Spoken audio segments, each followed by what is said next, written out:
Hello everyone and welcome back. In today's video, we will explore what life was like in the Vedic age, roughly 1500 BCE to 600 BCE in ancient India, especially how people organized society, how they worshipped, what their everyday customs were, and how all of this changed over time.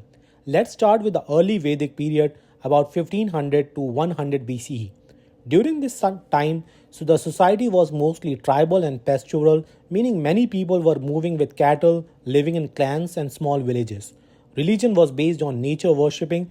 They saw gods in things like rain, fire, dawn, storms. For example, they worshipped Indra, god of storms and war, Agni, fire, the mediator between gods and humans, Varuna, guardian of moral and cosmic order. They offered sacrifices into fire, drank the ritual drink Soma, celebrated dawn, and other natural phenomena. Women in this period had a fairly respected status. They could learn hymns, participate in rituals, and even compose verses.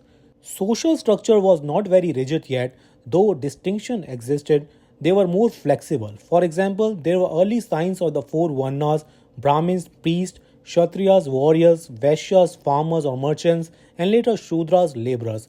But the division was not fully fixed by birth. People valued cattle as wealth, and society emphasized family and clan ties rather than large urban centers. As time moved forward into the later Vedic period, roughly 1000 to 600 BCE, many changes took place.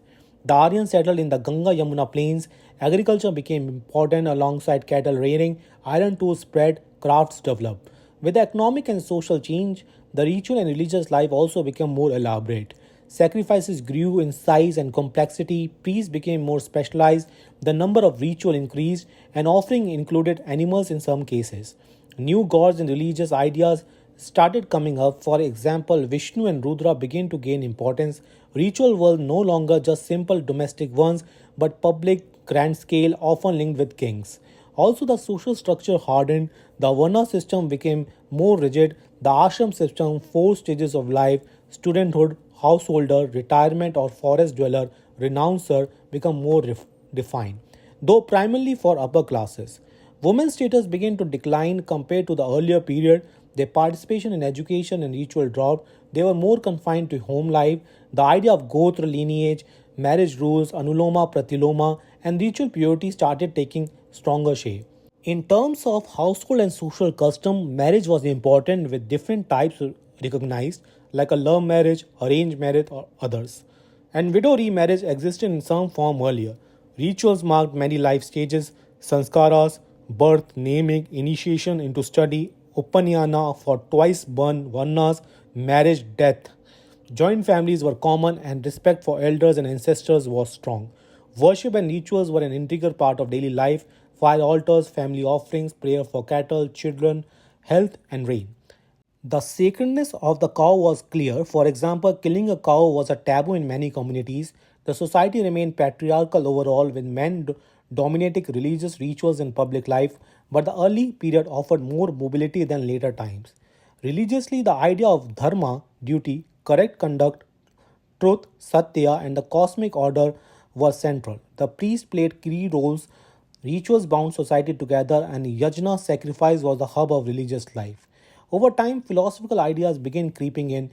Beyond just sacrifice and ritual, there were questions like what is self, what is the ultimate reality. These seeds later blossomed into the Upanishads. Thus, the Vedic age stands at the threshold between ritual based religion and deeper philosophical inquiry. In summary, the social religious life of the Vedic age shown us how ancient India lived in the world where nature, ritual, clan and family, gods and ancestors were all connected. It started with a more open tribal society with flexible roles and gradually shifted to settled agricultural communities with articulated hierarchies. Formal rituals defined life stages and emerging new religious ideas. Understanding this helps us see how later Indian religion and society in classical Hinduism evolved from these roots. Thanks for watching. If you like this video, hit the like button, subscribe for more information into the ancient history, and leave a comment below which part of the social religious life in the Vedic age surprised you the most. The early freedom of women, the changing ritual life, or the beginning of the caste and life stage system. I'll see you in the next video.